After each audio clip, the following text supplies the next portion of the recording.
Thanks for being here. Subscribe to Cheating Stories Best, so you don't miss new stories. Friends, we invite you to listen to the story of a woman who wanted to sit on 2 chairs but ended up sitting alone. As the sun set over the horizon and the last rays streamed in through the window of my studio, I felt a genuine pleasure. It was my refuge, a place where I could fully immerse myself in my thoughts and creativity. Working in the sawmill was not my true passion, of course, but I accepted it as a temporary measure, a necessity to ensure my life with Tiffany in this cozy little town by the woods. The workshop was my holy place where I could showcase my talent as a radio technician. There were tables full of tools, shelves full of boxes of parts, and drawings and diagrams hanging on the walls. Idea after idea was always raging in my head, and the workshop allowed me to bring them to life. After a hard day's work at the sawmill, when I returned home, I felt tired, but it disappeared as soon as I crossed the threshold of my workshop. Here I found a second wind, forgetting my everyday worries and problems. My passion for radio engineering began when I was a child. My father was an amateur radio operator, and I spent a lot of time with him, watching him take things apart and put them together. He taught me the basics, and I soon realized that I had a special gift in this area. Tiffany wasn't always pleased that I didn't always arrive on time for dinner. Sometimes she would bring me sandwiches and tea, and sometimes she would just leave a plate with a portion on the table in the kitchen. One day she came into the studio with a plate in her hands, her eyes expressing resentment and a certain sadness. I mechanically continued my work without paying any attention to her. "Ethan, I don't understand how you can spend all your time here. You don't even notice me anymore." I took my eyes off my work and looked at her a little annoyed. "Tiffany, I'm just minding my own business. A friend asked me to fix a toy for his son. You know how much I love doing that. I don't tell you how to spend your personal time, do I? You should at least take money for that.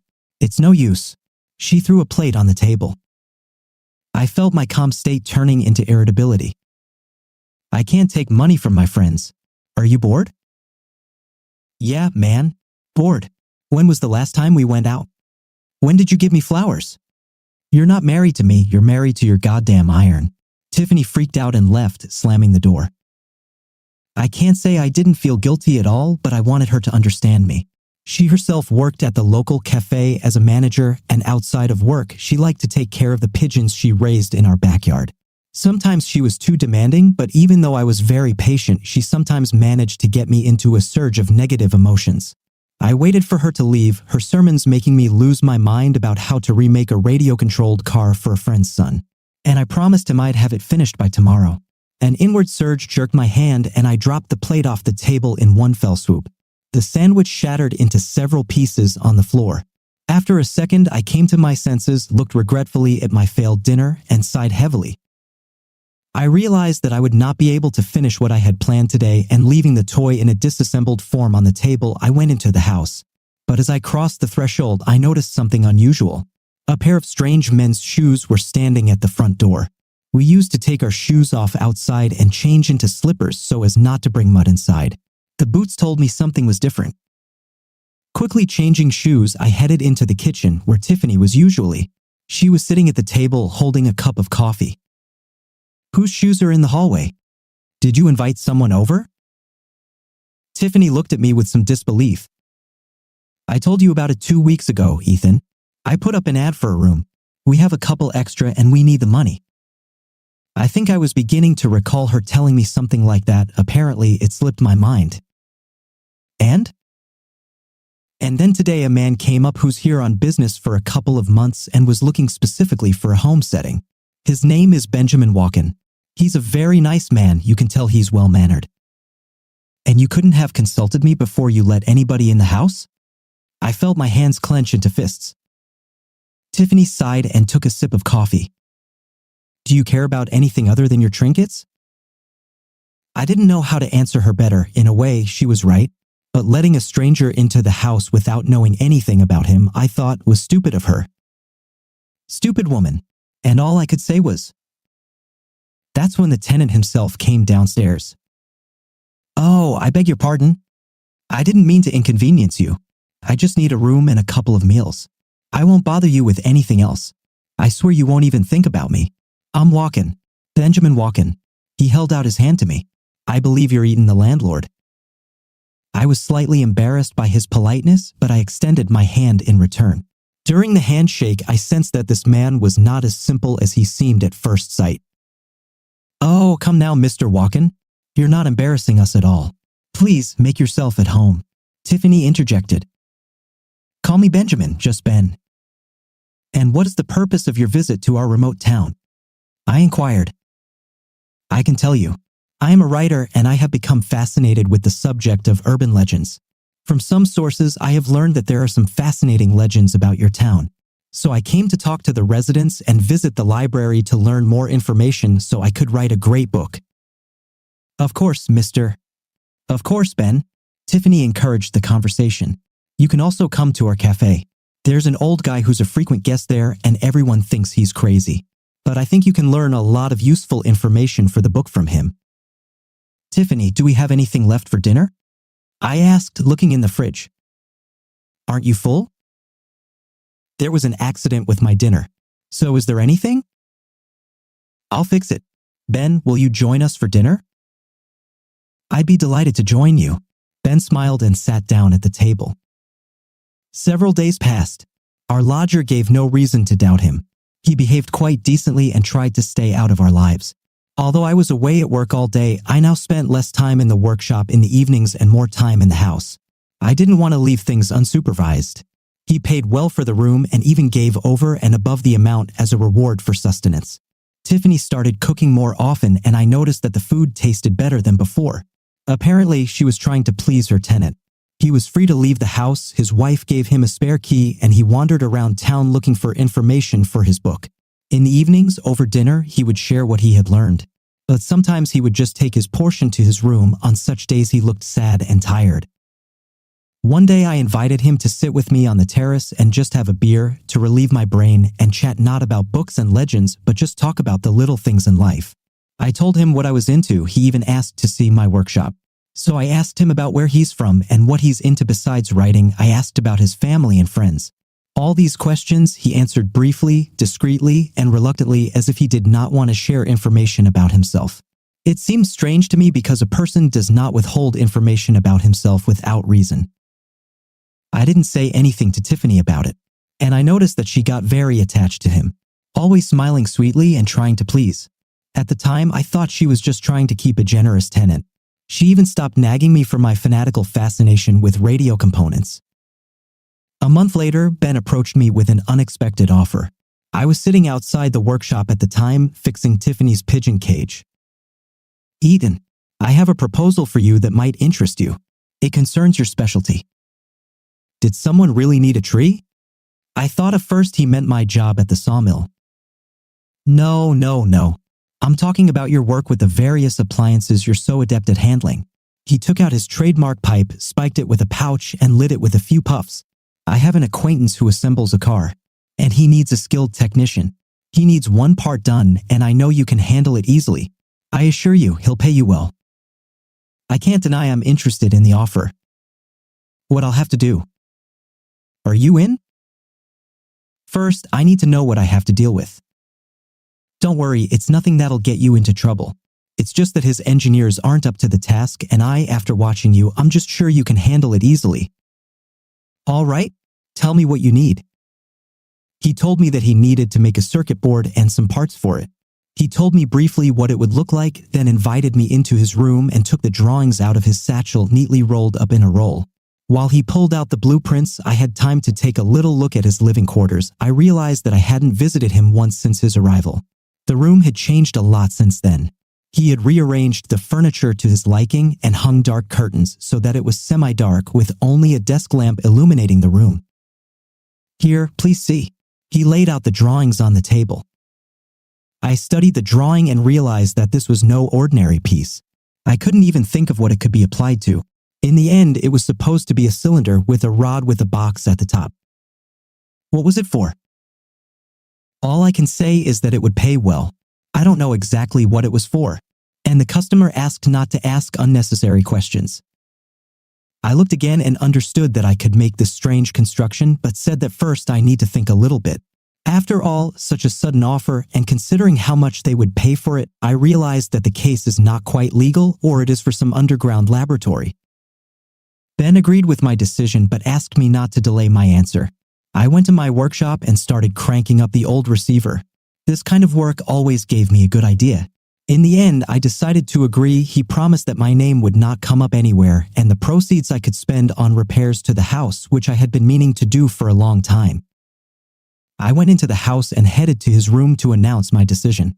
But as I approached, I heard that he was not there alone. A woman's whispering could be heard from the room. I quietly approached and also quietly opened the door. Through the crack that appeared, I could see his broad back and the women's arms around him in the semi-darkness. They were whispering affectionate words. The woman was moaning softly. I thought our lodger had decided to sneak his mistress in even though we had not forbidden it. But a few seconds later, I noticed the familiar blonde curls. And when I looked closely, I noticed a bracelet on her arm just like my wife's.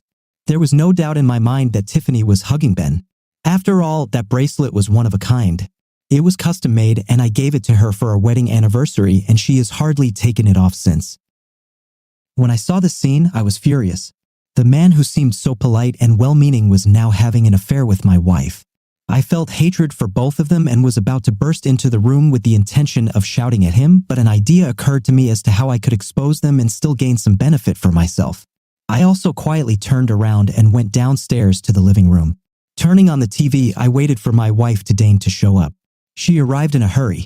After offering me dinner, as usual, she went into the kitchen. In the meantime, I went out into the yard and opened several cages of pigeons. Tiffany didn't even notice my absence.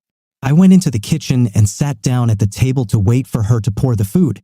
But outside the window, I heard the flutter of wings and the cooing of pigeons. Tiffany immediately looked out the window. "Oh no, those are my pigeons." "Oh, yeah? They're probably just flocking to your bait." Tiffany ran outside in anticipation. I could hear her calling out for her birds. Meanwhile, I went to the pot and poured in a fair amount of salt and pepper. After stirring everything thoroughly, I sat back down as if nothing had happened. Eden, the cages somehow opened. My birds have scattered. They need to be caught. What are you worried about? You've got them all domestic by now. Put some food in their cages and they'll fly away on their own. You got nothing to worry about. Ben came downstairs at the same time. I greeted him, mentally hating him. "Ben, what a grief. My birds. They all flew away." She wailed. "Don't worry, Tiffany. I promise after dinner I'll help you and we'll all help them back to their abode together." A little reassured by Ben's promise, Tiffany began pouring food onto the plates and I took out my phone and rummaged through it as if I were looking for something I needed at the time. Out of the corner of my eye, I watched Ben shovel the first spoonful of soup into his mouth, but after a second he blushed and coughed heavily. Tiffany was really freaked out. She immediately rushed to his aid. "Ethan, why are you sitting there? Help me." But Ben's seizure began to pass. He straddled the glass of water from the table and greedily gulped down the water. His eyes widened, popping out of their orbits. "Tiffany, what is it?" He looked at her and pointed to the plate. Tiffany didn't immediately understand what it was. She explained that it was the usual soup she often made. He suggested that she try it herself, saying that it was impossible to eat. When she tasted the food, she realized what was wrong. I wanted to laugh so badly that I could barely contain myself. She started apologizing to our tenant, swore it was just a misunderstanding, and started serving salad and meat.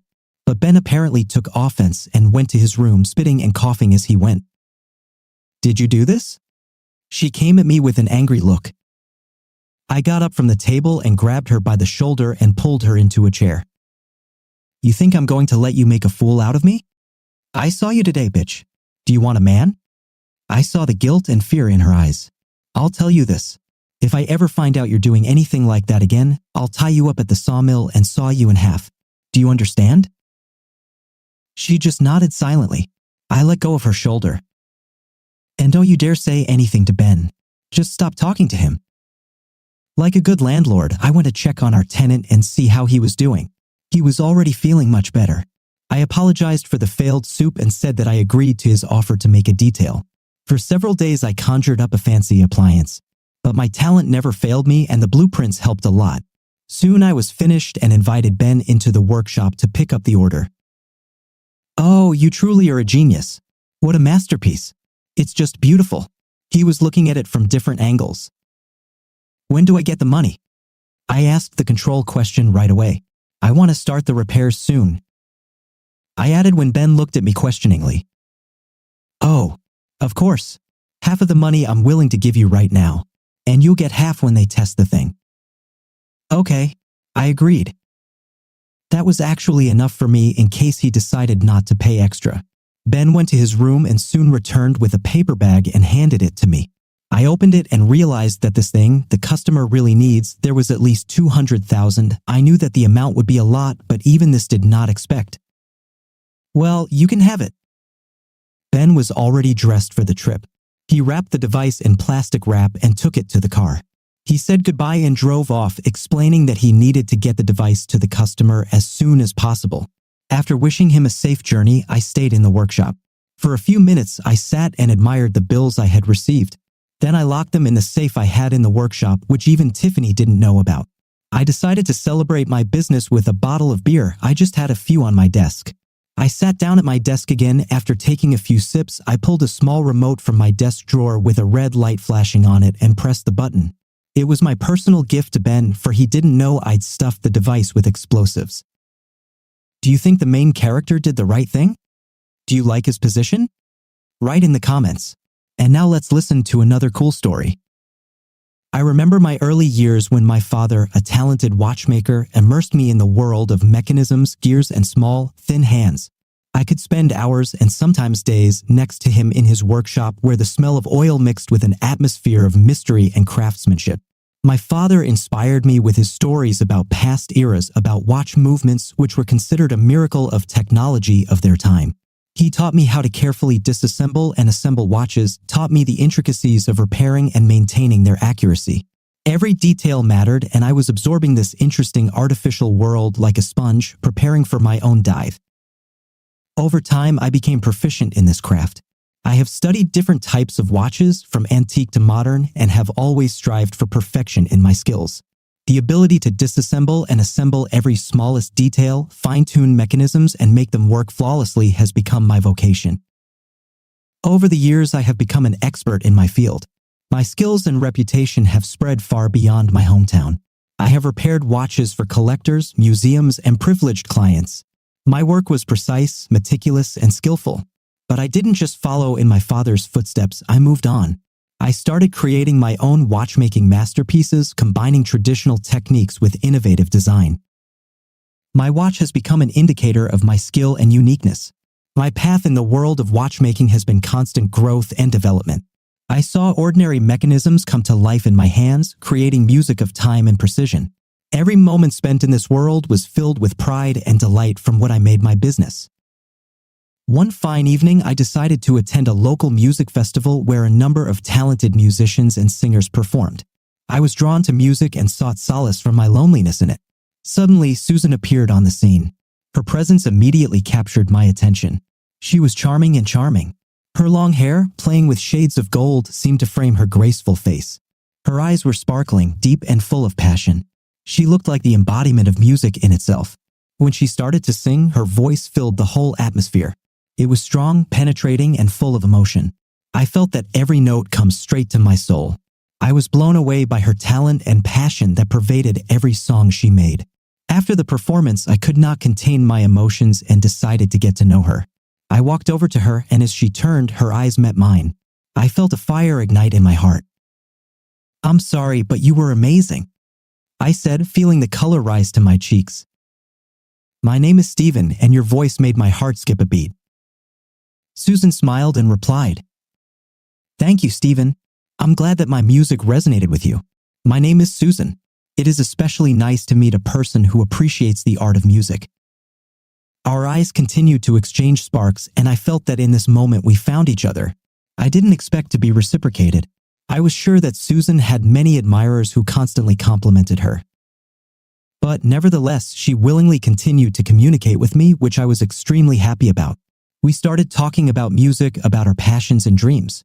Our conversations flowed naturally, as if we'd known each other all our lives.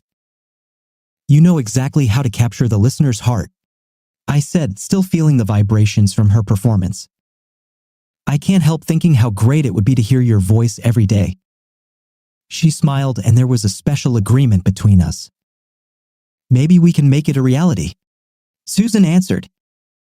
Music connects souls, and our meeting is something special. And so our story began. We continued to spend time together, plunging into the world of music and love. Susan became my inspiration, my muse, and I realized that I found not only the love of my life, but also a companion with whom I can share my passion for art and watchmaking. After a while, Susan and I got married. And now we have been married for 24 years. Our marriage was filled with love, mutual respect, and support. We were not only partners in life, but also in creativity. Susan continued to improve her vocal skills, and I happily became her main sponsor and support in achieving her musical goals. I created the conditions for her development, supported her participation in concerts and recording albums. My love of art and my craft skills allowed me to create special timepieces and musical masterpieces that became an integral part of her performances. Susan became an increasingly famous and respected singer, and I was proud of my role in her career. Together we conquered new heights and created unforgettable works of art. Our cooperation blossomed, and we inspired each other to new achievements. We have experienced a lot, joys and sorrows, successes and difficulties. But our mutual understanding and support for each other has never weakened. We were a team united by love and passion for art. Over the years, I have made significant progress in my field. My watches have become famous in many parts of the world, and I have received recognition and praise for my unique creations. It was a reward for my efforts and proof that passion and dedication to my work can lead to success. Our marriage was a symbol of shared progress and growth. We supported and admired each other, and our happiness extended to everyone around us. I am grateful to Susan for inspiring me not only to love, but also to achieve great heights in my profession. For a long time, harmony reigned in our relations. But soon everything began to change. I felt that something was wrong with our marriage. Susan began to move away from me, less and less time devoted to our joint pastime. I began to worry and doubt her loyalty. One day, I decided to follow Susan to find out what was going on, since she herself did not tell me anything but constantly said that she loved only me, and so that I would put all gloomy thoughts out of my head. But that wasn't enough for me. Once Susan was hurriedly going on some very important trip for her. She did not tell me the details, referring to the fact that she was late and would tell me everything later. I was very concerned about this. I couldn't just let Susan go. I decided to follow her. Susan left in a taxi, and I followed her in my car. I quietly followed her and found myself in front of a huge house with a beautiful territory.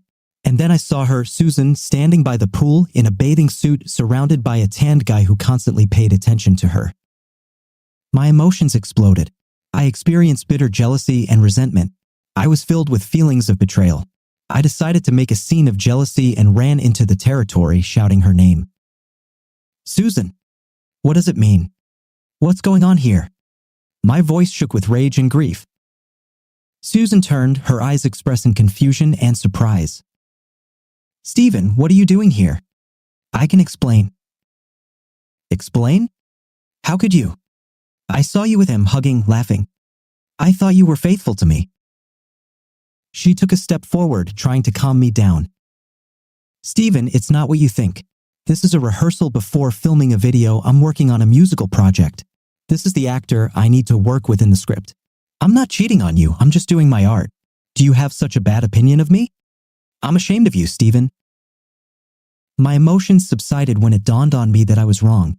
My jealousy got the better of my mind, and I imposed my own twisted interpretations on the situation.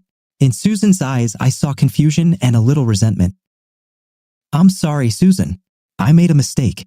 My jealousy played a cruel joke on me. I didn't mean to put you through such a test. I love you and trust you. She smiled and took my hand. Stephen, I know that sometimes emotions take precedence over common sense, but I'm always here to explain and support you. You and I must trust each other.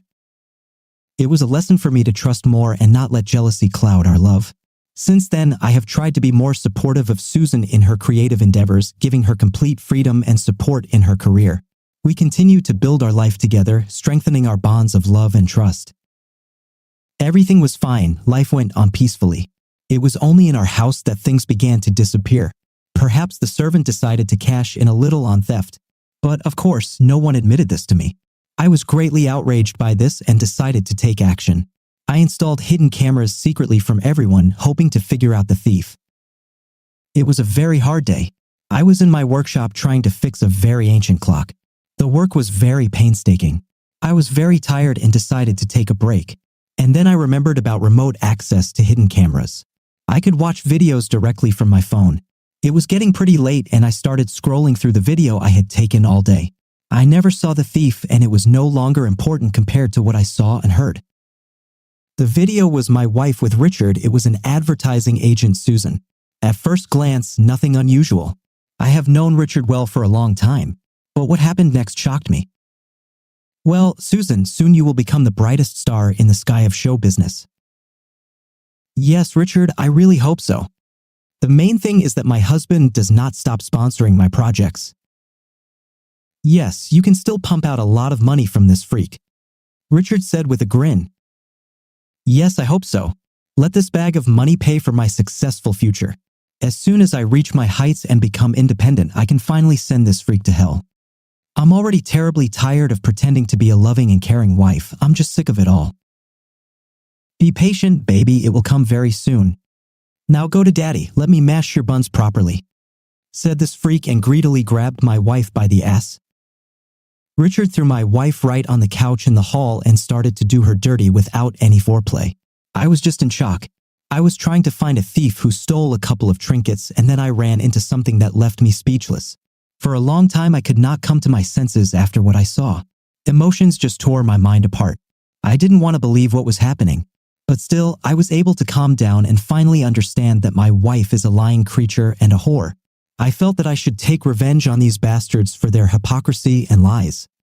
And soon the opportunity presented itself. Susan's birthday came a few days later. I rented a large private complex with a restaurant for an event. A lot of people came to congratulate Susan, and I prepared a gift for her.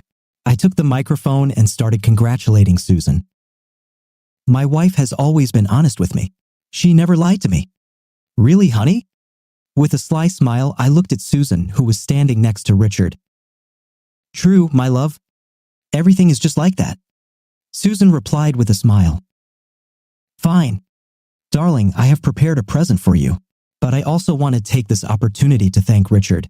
This guy has successfully helped my wife for many years. For that, he deserves my thanks. Guys, come up to me together. Richard and Susan came up to me with their false smiles and stood where I showed them.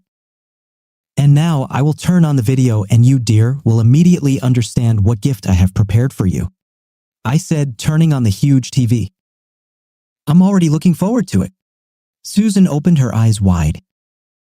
And I turned on this nasty video that showed all of Susan's nature. It was the moment where these bastards were blatantly talking about my money and their hypocritical plans, and then they started to fuck. Turn it off immediately. Turn off. Stop this. Changing in Susan's face, she yelled. Shut your mouth, bitch. Let everyone see your deceitful nature and naked ass. And here's another gift for you, bastards, I said and pressed the button on the remote control. There were 2 large drawers attached to the ceiling, which opened when a button was pressed. And it rained cockroaches on those bastards. They squealed and ran around trying to shake themselves off. You will answer me for this, freak, angrily spoke out Richard and ran in my direction. I grabbed the microphone stand and gave the bastard a hard punch in the face. Cool down, I said after I hit Richard. Bitch, you knocked out 2 of my teeth. Richard began to resent, writhing in pain on the floor. Believe me, freak, it's your teeth, it's the least problem in your life. I'll give you a happy future, I said with an evil smile. And you, bitch, not grateful, you will also get yours. Do not see you more chic life and popularity. I'll wipe you out and you'll be out on the street, you dirty whore, I said Susan, who was still squealing with cockroaches tangled in her hair. I took off and threw down my wedding ring, announcing that the party was over and told everyone to leave. After that, I worked hard to complete my revenge. Through my connections, I destroyed Richard and Susan's careers. Richard could no longer work in his previous position due to the scandal that I made. Now not a single serious client will use his services. And I successfully divorced Susan. That bitch didn't get a dime from me. Her career was over. I did everything so that she could no longer perform in decent places. Now she was only popular with the infamous cheating video. Her bright future was now closed to her. And I returned to my favorite business and rejoiced at each new day spent without deceit. Dear viewers, thank you for staying with us and supporting our channel. See you again.